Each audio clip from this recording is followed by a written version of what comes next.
जो प्रोसेस होता है फॉर्मेशन होना मैच्योर फीमेल गैमेट्स का, उसको oogenesis कहते हैं, जो कि डिफरेंट होता है स्पर्मेटोजेनेसिस से। oogenesis जो होता है वो क्यों डिफरेंट होता है? वो इसलिए डिफरेंट होता है स्पर्मेटोजेनेसिस से क्योंकि ये एम्ब्रियोनिक डेवलपमेंट की जो स्टेज होती है ना, उसी दौरान मिलियन गैमेट बन जाते हैं, जिसको आप उगोनिया कहते हैं। ठीक है, और जो कि फॉर्म होते हैं within each fetal ovary में।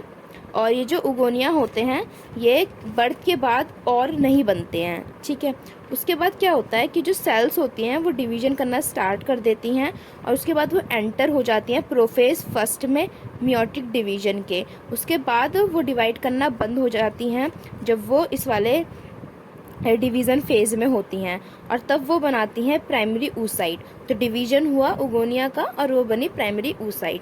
ठीक है, अब ये जो प्राइमरी oocyte हैं वो क्या होते हैं, ये सराउंडेड होते हैं जो ग्रेन्युलोसा सेल्स जो होती हैं उससे। तो फिर वो बनते हैं प्राइमरी फॉलिकल।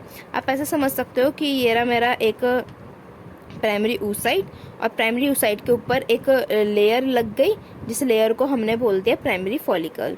ठीक है, जो कि बनी होती है ग्रेन्युलोसा सेल से। फिर उसके बाद क्या होता है कि ये काफ़ी ज़्यादा डिजेनरेट होती हैं बर्थ से लेके प्यूबर्टी के फेस में, और इस प्रोसेस को मतलब डिजेनरेशन होना उसको एट्रीशिया कहते हैं एट्रीशिया, ATRESIA, एट्रीशिया इस डिजेनरेशन के प्रोसेस को कहते हैं। ठीक है, और प्यूबर्टी के दौरान 60,000 से 80,000 प्राइमरी फॉलिकल बस बचते हैं ओवरी के अंदर। फिर ये जो प्राइमरी फॉलिकल्स होते हैं वो सराउंड होते हैं और भी लेयर्स से ऑफ ग्रेनुलोसा सेल्स, और न्यू थीका जो होती है वो आती है, और तब आप उसे सेकेंडरी फॉलिकल्स कहते हो। तो सेकेंडरी फॉलिकल्स में क्या होता है, एक न्यू थीका हो जाती है और एक ग्रेनुलोसा सेल की लेयर होती है। प्राइमरी फॉलिकल्स में सिर्फ एक ही लेयर थी, इसमें सेकेंडरी फॉलिकल्स में ऑल लेयर आ जाती हैं। ठीक है, अब ये जो सेकेंडरी फॉलिकल्स होता है वो ट्रांसफॉर्म हो जाता है एक टर्शरी फॉलिकल में, और जो टर्शरी फॉलिकल होता है उसके पास एक एंट्रियम होता है, मतलब एक कैविटी होती है। क्या होती है, एक कैविटी होती है जो कि होती है फ्लूइड फिल्ड कैविटी, और इस फ्लूइड फिल्ड कैविटी ये जो एंट्रियम है इसके अंदर होता है एस्ट्रोजन। ठीक है, अब ये जो एस्ट्रोजन है वो बना किससे है, तो ये जो आपने इस लेयर के बारे में पढ़ा था, थीका लेयर के बारे में, तो ये जो थीका लेयर है वो और ये जो ग्रेनुलोसा सेल है ये मिलके वो चीज़ बनाती हैं। अब थीका लेयर भी दो तरीके की होती हैं, एक होती है इंटरना और एक होती है एक्सटर्ना। मतलब एक होती है इंटरना अंदर वाली, इनर वाली, और एक होती है आउटर थीका एक्सटर्ना। ठीक है, तो ये इनर वाली जो होती है ये और ग्रेनुलोसा सेल मिलकर आपका एस्ट्रोजन बनाती हैं। उसके बाद ये जो प्राइमरी oocyte है, अभी तो है तो ये प्राइमरी oocyte ही ना, बस उस प्राइमरी oocyte के ऊपर नई नई लेयर्स बन रही हैं। तो अब ये जो होता है इसमें जब ये टर्शरी फॉलिकल वाले उसमें होता है, उसमें इसका साइज ना इंक्रीज हो जाता है और ये कंप्लीट कर लेती है अपनी फर्स्ट मियोटिक डिवीजन।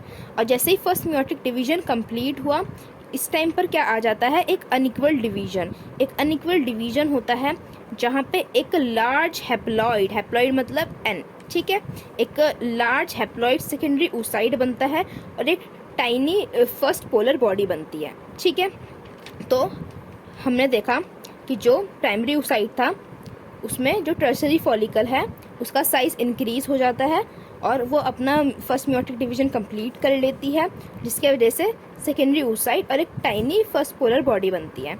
अब ये जो सेकेंडरी oocyte है ये न्यूट्रिएंट रिच होती है, साइटोप्लाज्म ऑफ प्राइमरी oocyte का मतलब ये न्यूट्रिएंट रिच होती है। और जो पोलर बॉडी होती है हमें उसके बारे में इतना पता नहीं है कि इस एट प्रेजेंट हमें इस चीज़ के बारे में नहीं पता। फिर ये जो टर्शरी फॉलिकल है ये चेंज हो जाती है मैच्योर ग्राफिन फॉलिकल में, और जो सेकेंडरी oocyte होती है वो फॉर्म करती है एक न्यू मेम्ब्रेन जिसको कहते हैं जोना प्लेसिडा।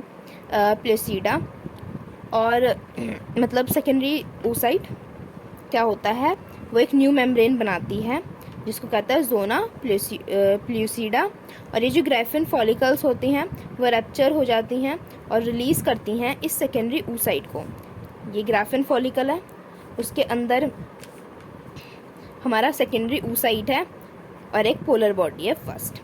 तो क्या होता है, ये हॉर्मोन्स के वजह से ये जो ग्राफिन फॉलिकल है वो रैप्चर हो जाती है रैप्चर हो जाती है, जिसके वजह से ये जो सेकेंडरी oocyte है ये बाहर निकल जाता है। ठीक है, और ये जो ओवरी से इस सेकेंडरी oocyte का बाहर निकलना, उसी को ओव्यूलेशन कहते हैं।